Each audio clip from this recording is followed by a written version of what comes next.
St. Michael TV, Yesu yupo hapa, furaha moyoni mwako.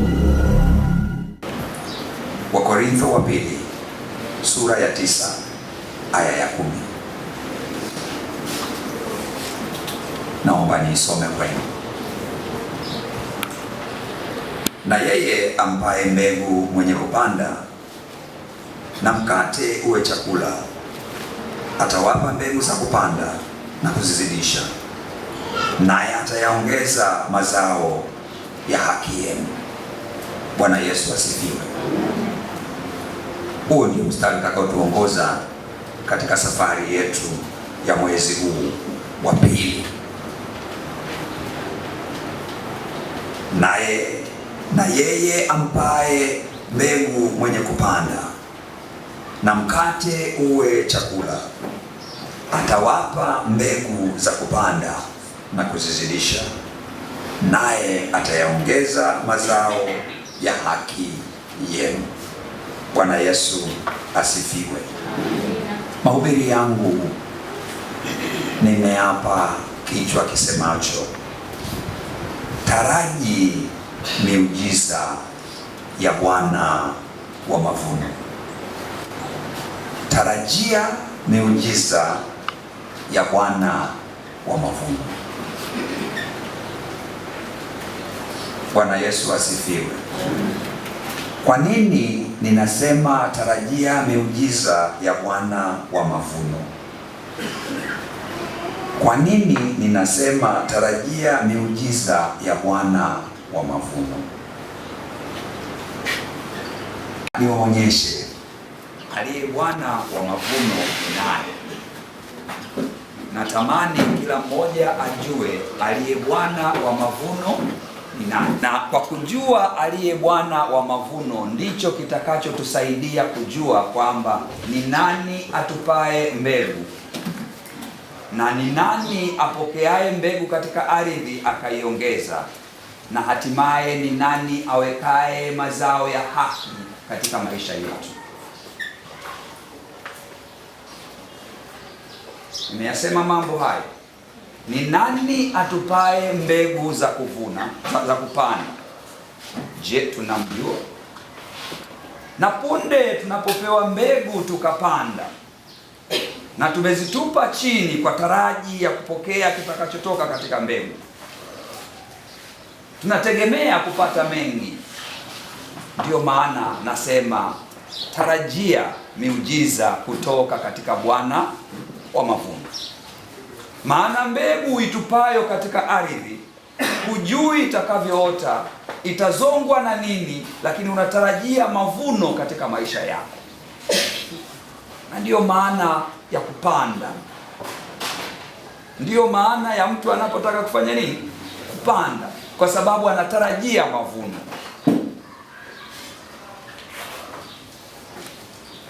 Na mtu huyu anayatarajia mavuno haya kwa namna mbalimbali. Ndiyo maana anasema atayaongeza mavuno yenu ya haki yenu. Bwana asifiwe. Bwana asifiwe. Neno hili tumelitoa katika Wakorintho wa pili ile sura ya 9 na mstari wa 10. Tumepata vipengele ninavyovisema hivyo. Tumjue atupae mbegu. Lakini mbegu hiyo ambayo hatuiamini ndiyo mbegu hiyo itakayokwenda kutuletea miujiza katika maisha yetu. Itatuletea vitu ambavyo sisi hatukuvitarajia. Lakini mtoaji wa mbegu lazima tumjue. Na wakati mwingine kwa sababu vitu vimekuwa vya kawaida, hatumjui mtoaji mbegu. Tumekataa kwamba hatuna. Kwa maana hiyo, kabla sijaanza kusoma maneno mengine yote, nataka kila mtu aangalie maneno haya. La kwanza, Mungu ndiye mtoaji wa mbegu. Mungu ndiye mtoa mbegu, atoae mbegu kwa ajili ya maisha yetu. Tuanze kwa kusoma Wafilipi Wafilipi sura ya 4 mstari wa 19.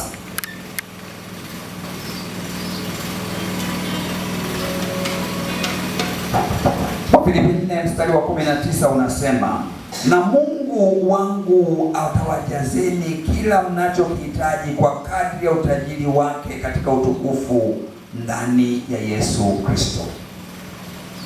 Utapokea mbegu kwa kadri ya uhitaji wako katika Yesu Kristo. Lakini lazima utambue atoae ni Mungu. Na leo tutaenda kuangalia maeneo mbalimbali, tuone watu waliomtambua kwamba Mungu ndiye atoae. Halafu tutajifunza kwamba imetupasa kumtolea Mungu. Lakini kumbuka, mbegu hutolewa kwanza kabla ya muujiza kufanya nini? Mbegu hutolewa, ikapandwa, ikaoza, ikaharibika, halafu ndipo muujiza huja baadaye. Luka 6:38. Luka 6:38.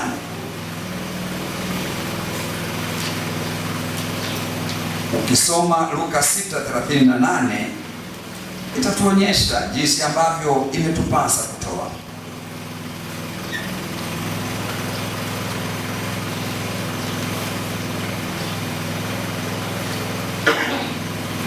Luka sura ya 6 mstari wa 38. Wapeni watu vitu, nanyi mtapewa, kipimo cha kujaa, kushindiliwa na kusukwasukwa hata kumwagika, ndicho watu watakachowapa vifuani mwenu, kwa kuwa kipimo kile mpimacho ndicho mtakachopimiwa. Bwana Yesu asifiwe. Cha pili tunamwambia, cha kwanza mtambue kwamba Mungu ndiye mtoaji na tumeona anavyoweza kutupa.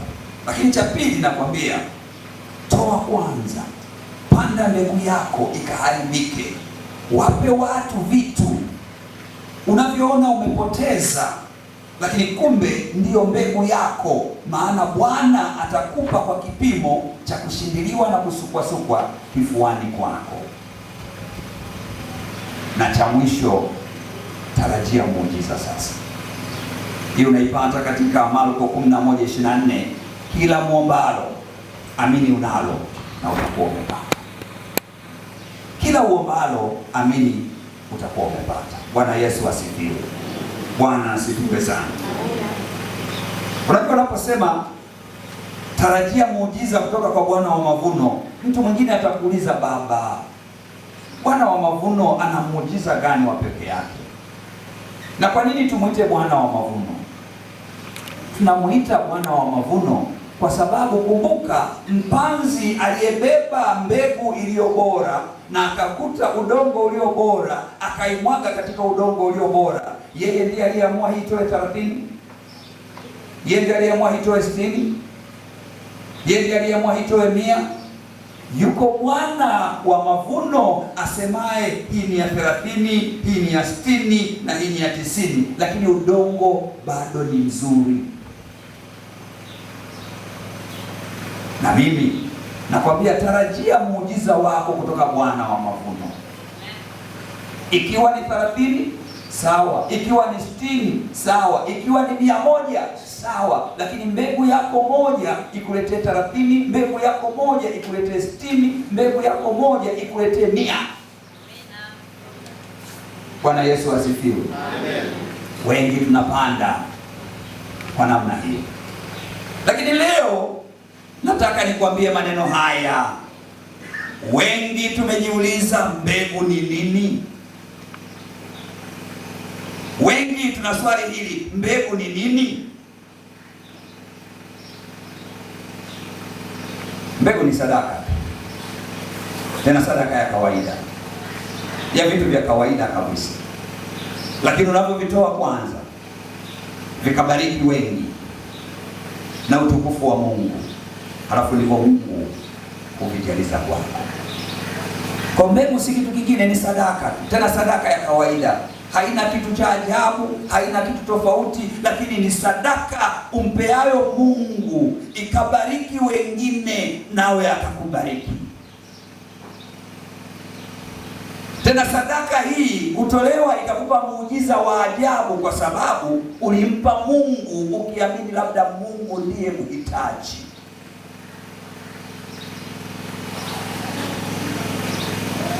Ulipotoa kwa Mungu, ulitoa ukiamini ninamsaidia. Lakini kumbe ilikuwa ndio mbegu yako ya baraka yako katika maisha yako. Bwana Yesu asifiwe. Amen.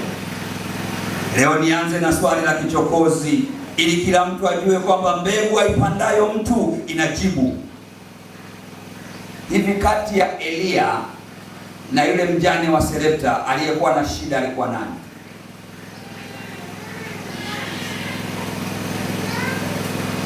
Mjane wa Sarepta kwenye Wafalme wa Kwanza sura ya 17. Mjane wa Sarepta ambaye aliandaliwa kwa ajili ya Elia kwenda kumpa chakula, aliandaliwa ili ampe Elia chakula. Ni nani alikuwa na shida wakati ule? Aliyekuwa na shida alikuwa nani? Aliyekuwa na shida alikuwa nani? Mjane ndiye alikuwa na shida. Alikuwa na shida gani mjane? Alikuwa na chakula. Hebu isikie hadithi hii. Elia alipoona wana wa Israeli wametenda dhambi, alisema kwa Mungu, mvua isinyeshe kwa miaka mingapi? 3.5. Na mvua haikunyesha kwa miaka 3.5. Elia alikwenda mlima Horebu kuonana na Mungu. Alipoonana na Mungu akawa anarudi ili akawaweke Elisha katika nafasi yake na wale wawili katika nafasi zao wafalme, si ndio? Lakini njiani alipofika alikutana na mama mjane aliyekuwa ana kachupa kama mafuta ndani mwake na konzi moja ya unga, na yeye yunaokota kuni mtaani ili aende akapike chapati zake au mandazi yake, alafu akimaliza ale yeye na mwanawe wafe, maana hakuna chakula.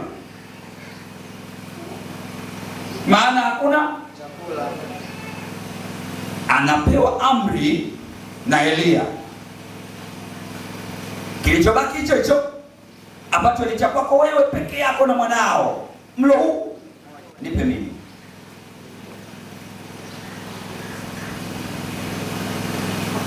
Hicho ulicho nacho ambacho ndio mlo wako pekee, huna tumaini jingine, nipe mimi. Nipe mimi kwanza.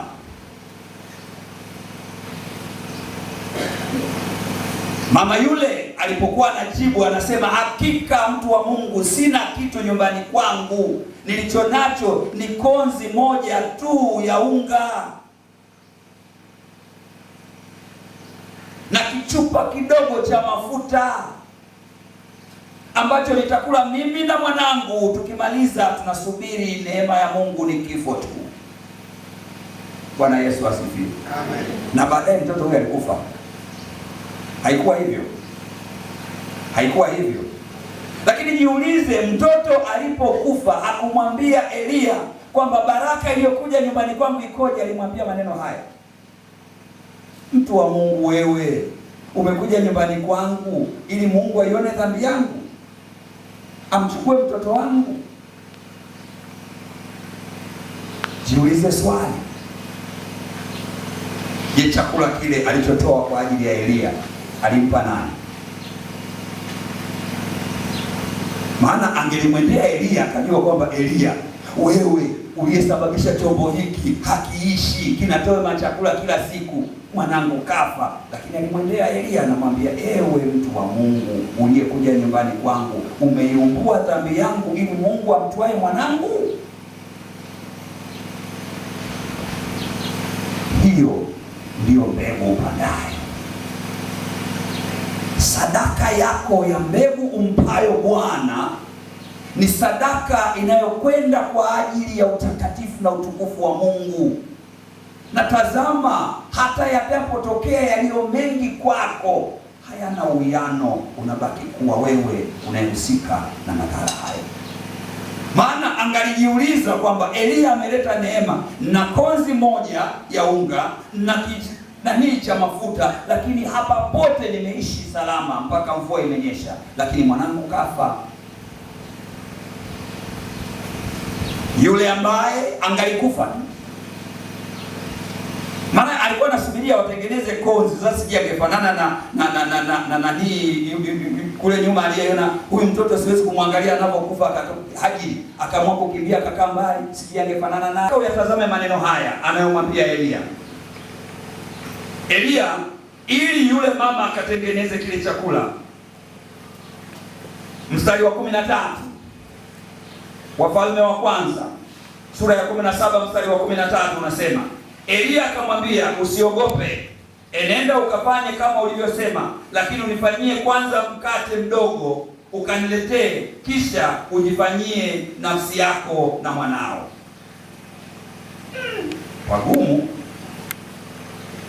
Pagumu kweli kweli. Kaambia mimi sina kitu na kachupa kamoja. Lakini Elia hakuishia hapo tu.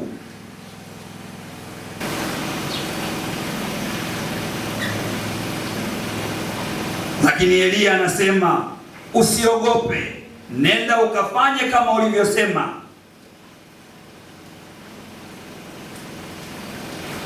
Lakini Elia alimwambia neno hili yule Mungu unayemwamini. Ndio mstari wa 14 anasema, kwa kuwa Bwana Mungu wa Israeli asema hivi, lile pipa la unga halitapunguka, wala ile chupa ya mafuta haitaisha hata siku mvua itakaponyesha. Bwana Yesu asifiwe. Ndipo mstari wetu ule unasemaje? Na yeye ampaye mbegu mwenye kupanda hakumpa mbegu tu peke yake, lakini alikumpa na mkate uwe chakula. Kwa maana hiyo, ili aisubiri mvua ni lazima mkate usiishe. Ili ausubiri mkate wa kujilimia mwenyewe ni lazima ule unga ulioko ndani usiishe, ili awe na chakula. Lakini aitoayo ni ile mbegu ya mwisho, tumaini lake lote.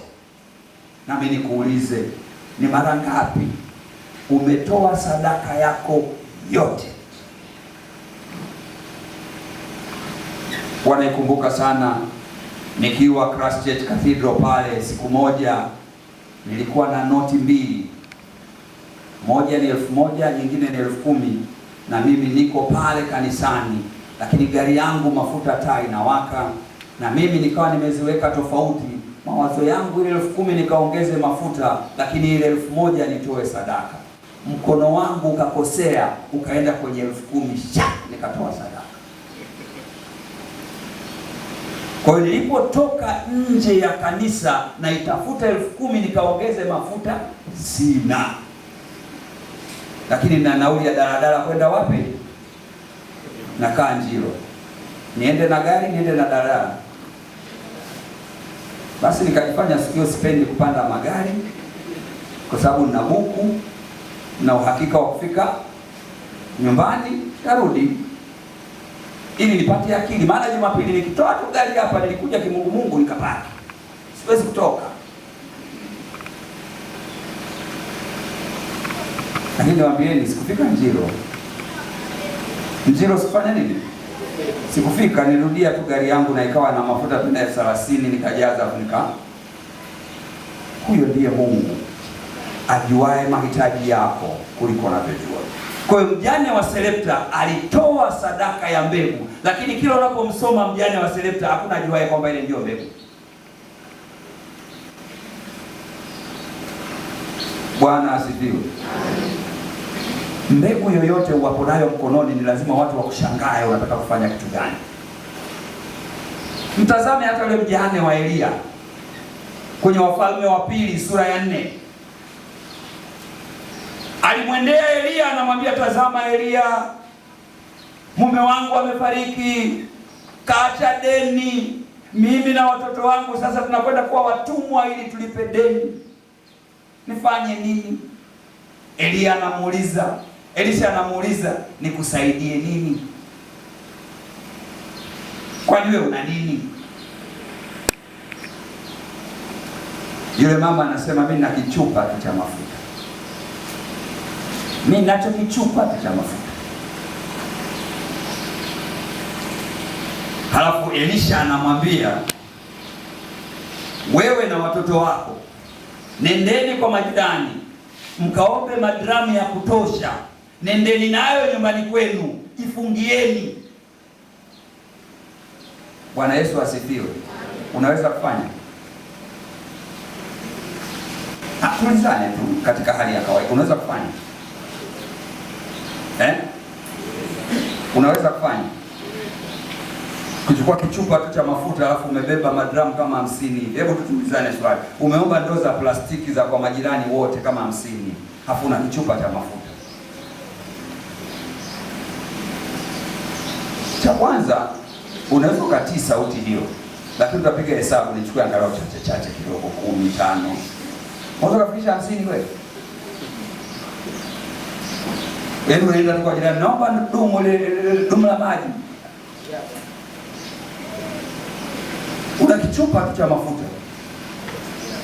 Lakini kwa kuwa alikuwa hajui anachokwenda kufanya, alienda kwa moyo. Maana alimwambia nina kichupa tu cha mafuta, akamwambia usijali na kichupa chako cha mafuta. Nenda kwa majirani zako, omba vyombo vya kutosha. Kwa kuwa alikuwa hajui kinachotakiwa ni nini, alibeba vyombo vya kutosha akavirundika nyumbani. Halafu akaambiwa, haya sasa chukua kile kichupa cha kwanza kumimina. Hapo inakuwa bomba. Unakiangalia kichupa, unaangalia mafuta yanayotoka. Unagusa, unalamba, hivi ni mafuta kweli au unaona ni mafuta, unarudia tena, hivi ni kweli au unadanganya? Unamimina chupa ya pili, akikaumi inafika mahali unamwaga na chini, unawahi kusogeza, kinatema tu. Halafu mara unafika kikombe chako cha mwisho naye inakata, unaona huko na inaisha. Sasa unajiuliza hii bomba ilikuwa inatoka wapi? Halafu namrudia tena Elisha, unamwambia, baba nimejaza na watoto wangu tumefunga mlango, nifanyeje? Anasema nenda kauze, maana sasa umekombolewa. Hiyo ndio mbegu tupandayo katika maisha yetu.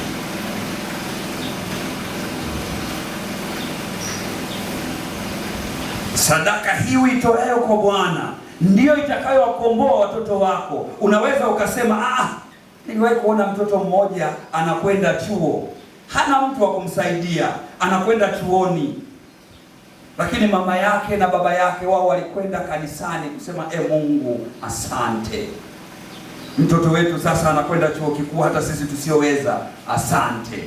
Walikuwa na hela ndogo sana, walitoa shilingi 15,000, tena wao ilikuwa ni hela ya kuwamaliza kabisa.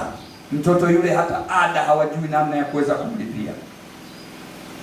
Lakini mtoto yule alikuwa amepangwa somo moja la ajabu sana, geology. Degree yake ilikuwa ile ya geology. Halafu katika degree yake ya geology hawezi, naye amesoma kidogo clinical officer, anasema ni vizuri niende udaktari. Anaandika barua ya kuomba udaktari, kwa sababu akiomba fedha kama geologist huko kwenye kozi ya geology, mkopo wake ni sehemu, lakini akiomba kama daktari mkopo wake ni full, ambapo wazazi wake, tazama, sadaka waibebayo kwenda kanisani ni 15,000. Kwa maana hiyo hawawezi kumlipia vilivyo vingi. Halafu wakaja kanisani, tukakaa nao, tukaomba, tukamwambia Mungu, sikia kilio cha wapendwa. Wiki iliyofuata wananijia, wananiambia chuo kimekubali kumrudisha kusoma udaktari, na kama anasoma udaktari maana yake ni kwamba atapata 100% ya mkopo. Lakini kumbe mbegu ilikuwa ni ile, alipoweka mkono wake kumwambia, Bwana, tunza kijana yule katika shule, mimi nimemkabidhi kwako, maana hili ndilo niwezalo kulifanya kwako. Ndiyo maana mama yule mjane anapewa muujiza wa namna yake. kichupa kidogo cha lita 1 kinajaza madramu 50 ya lita 20. Chanzo chake ni nini? Yupo Bwana wa mavuno awezaye kuyaongeza. Yuko Bwana wa mavuno awezaye kuyaongeza. Na tena siku moja Bwana Yesu anatembea katika tembea zake, akaenda Bethania, katika ule mji ambapo Lazaro alikuwepo, akakaa kwenye chakula. Mmoja kati ya wale wadada wawili akasema, hapa ndipo nilipopata. Akaichukua chupa ya marhamu, akaimwaga katika miguu ya Yesu, akimpaka na chumba kizima kikanuka. Walianza kulalamika, kuanzia wanafunzi mpaka wote waliokuwepo pale. Kuna mahali katika Yohana inazungumza Yuda Iskariote, yule aliyekuwa anashika mfuko, tena inasema kwa sababu alikuwa mwivi, akaona gere. Hii chupa ya marhamu dinari 300 waimwaga kwenye miguu ya Bwana. Dinari 300 waimwaga kwenye miguu ya Bwana wewe. Lakini tazama Bwana Yesu anaposema, anawauliza wanafunzi wake, anasema yupi atakayefurahia, aliye na dhambi nyingi au aliye na dhambi kidogo ukiwasamehe? Aliye na dhambi nyingi. Ukisoma katika Mathayo inamwita kahaba, maana yake alikuwa na dhambi nyingi. Katika Luka inazungumza kahaba aliyempaka mafuta marhamu yale Yesu. Katika Mathayo inamtaja kwa jina.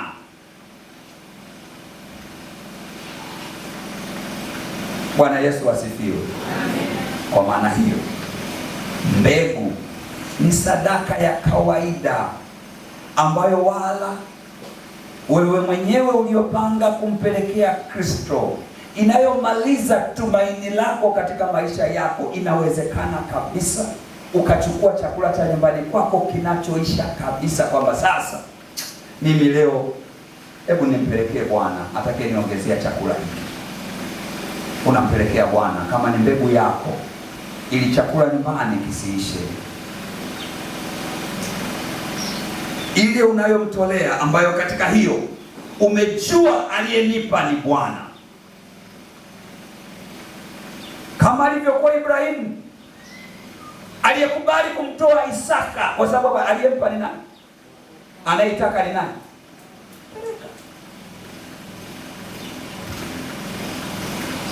Bwana Yesu asifiwe. Hii ndiyo ajabu ya kupanda na Bwana, kwamba mbegu yangu niitoayo katika mkono wangu siipeleki mimi kama mimi, bali naipeleka mimi pamoja na Bwana, ili katika hii miujiza ya Bwana itafanya. Wengi tunapeleka wakati wa uhitaji, lakini wengi tunapeleka kama matoleo ya kawaida katika siku ya kawaida, kwamba na ndiyo maana ikawekwa, unapoanza mwaka 2025 anza na Bwana. Anza na Bwana. Unawaza kupata magunia 200 ya mchele, beba gunia la mchele lete. Unataka kufanya biashara ya mchele? Ukiona kubeba gunia la mchele ni kazi, beba thamani ya gunia la mchele, weka pale. Useme mimi nimepanda gunia 1 la mchele. Mungu, hii ndio mbegu yangu kwako. Nina watoto wangu wanakwenda shule, natamani waende hivyo, mimi natamani elimu. Unabeba hata iwe ada nzima ya mtoto, nasema Bwana, kama Mungu aishivyo, hii ada nzima ya mwanangu hii hapa, kule anakosoma asome nawe.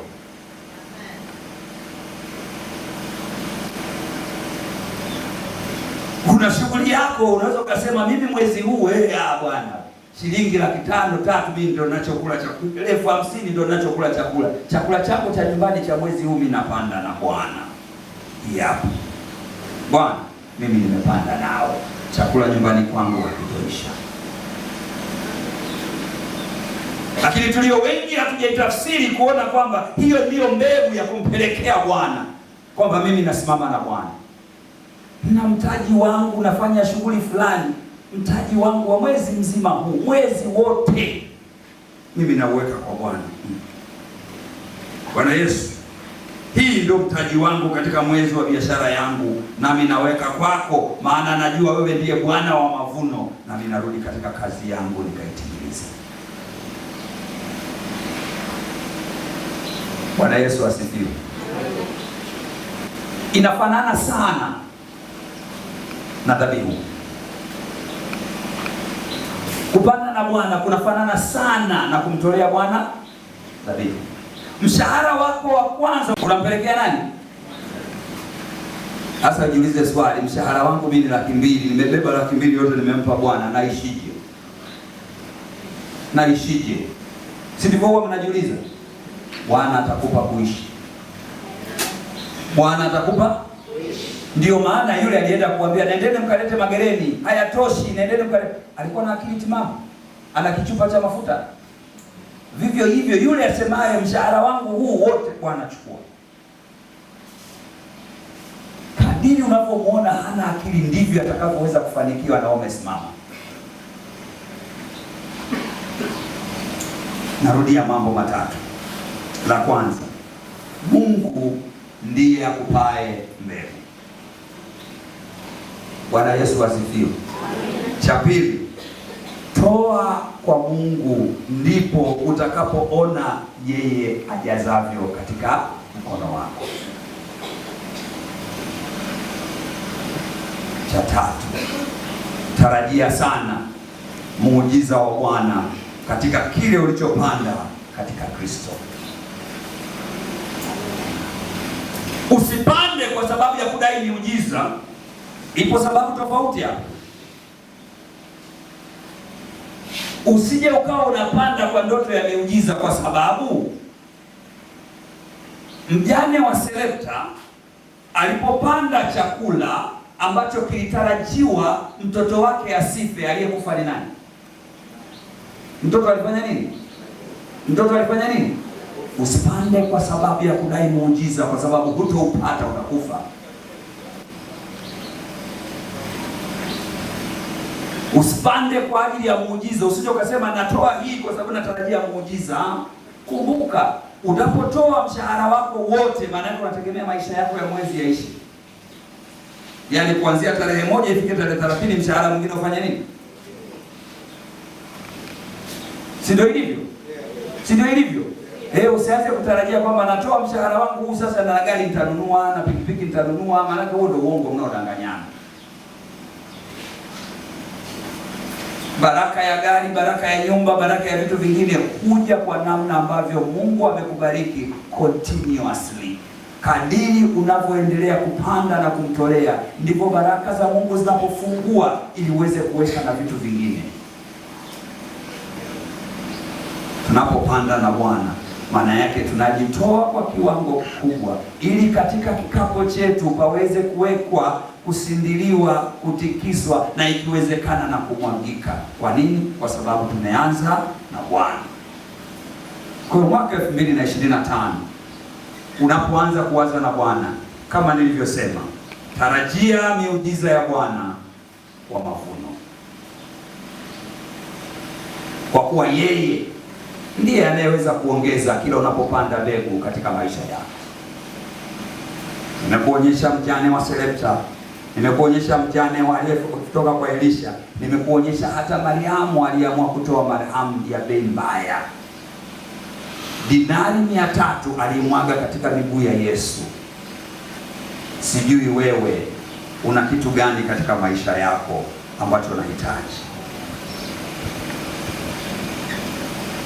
Na ndiyo maana wale walioona katika kitu ambacho waliona Bwana anahitaji. Hebu niulize swali. Hili swali zuri ambalo wote tutajiuliza. Hivi lile jengo ni sisi tunalihitaji au ni Mungu analihitaji? Lile jengo ni sisi tunalihitaji au ni Mungu analihitaji? Atatukuzwa Mungu, tutatukuzwa sisi. Sasa mbona silihitaji?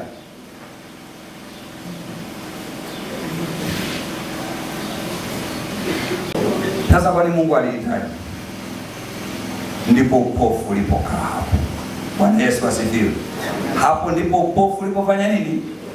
Kwa sababu mtu yoyote anafungua macho akisema Mungu analihitaji jengo kubwa kuliko mimi ninavyofanya nini? Ninavyohitaji. Kwa hiyo kilicho chake anasema nitakosa chakula nyumbani we. Bora nitoe hiki tu, hiki nitakosa chakula.